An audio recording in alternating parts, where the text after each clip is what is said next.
That's what we call the field. Nagets nyo? Kaya yung mga per field na yan, so for example, let's do maganda. 3 plus na po eh, AFB. Diba ang 3 plus is 129 per field. Next. First field. Nakakita ka ng tatlong AFB. Second field, nakita ka ng isa. Third field, nakita ka ng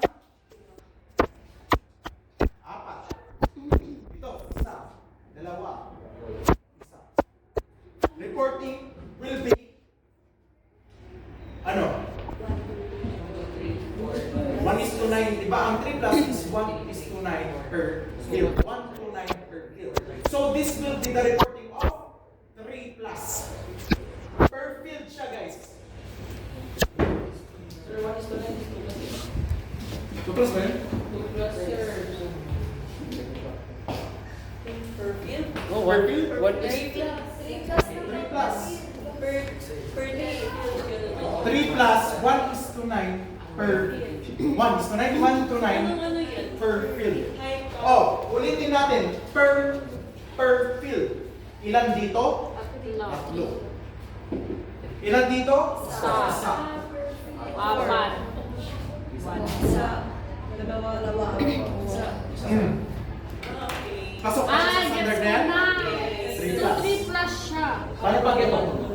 Tinanggal ko yan. On the next field, meron ulit. Considered siya doon? Yes or no? Kasi considered 5 siya. Oo. Kahit wala siya dito, pero sa ibang other fields, meron talaga, considered siya. 1:9 per field. Okay, next. Ano yung trace? Ayan yung trace. Sir, wala kasi sa ano. Doon tayo sa trace. Sa table. Sir, wala sa table yung word na trace. Meron. Tignan nyo. Wala. Zero. So, parang ano? Ay, Meron. sorry. Ilang post na yun? Zero. Di ba zero? Ilang post na mo? Hindi. Ilang post na mo? Meron yun. Imbaga na pa yung repeat collection na to, repeat testing. Okay, let's go for the trace. So for example, in your first field, may nakita kang isa.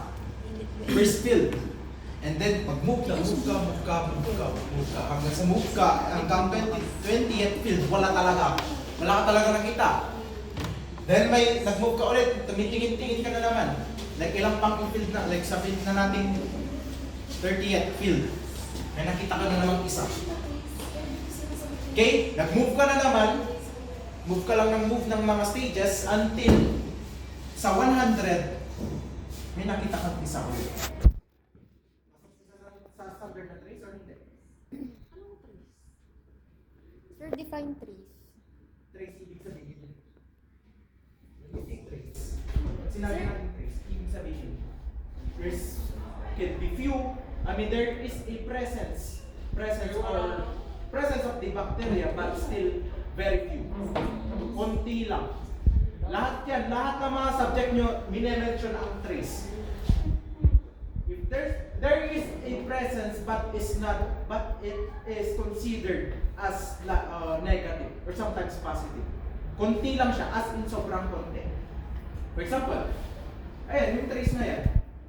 Ano ba? Punta tayo sa urinalysis. Sige, sa urinalysis tayo. Huwag muna tayo magpapagod. Hindi natin ito. Sample sa first field. May nakita kayong RBC.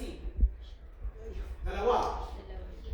And then, pagkapunta mo sa 30th field, isang field lang.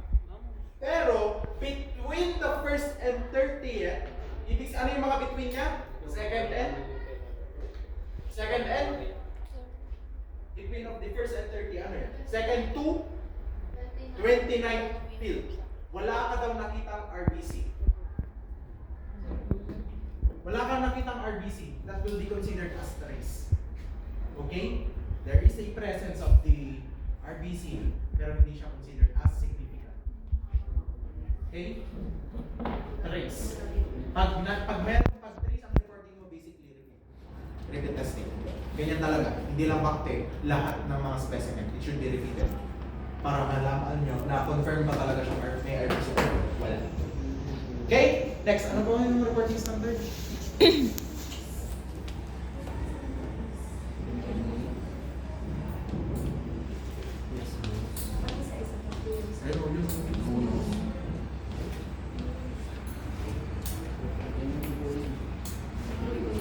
Trace, no? Yes. Numbers in order liquid specimen. Trace, yeah. Okay, nag-gets na yung per field? Or need more example? Isa pa, sir. Isa pang. Isa pang... Hindi ko pa rin.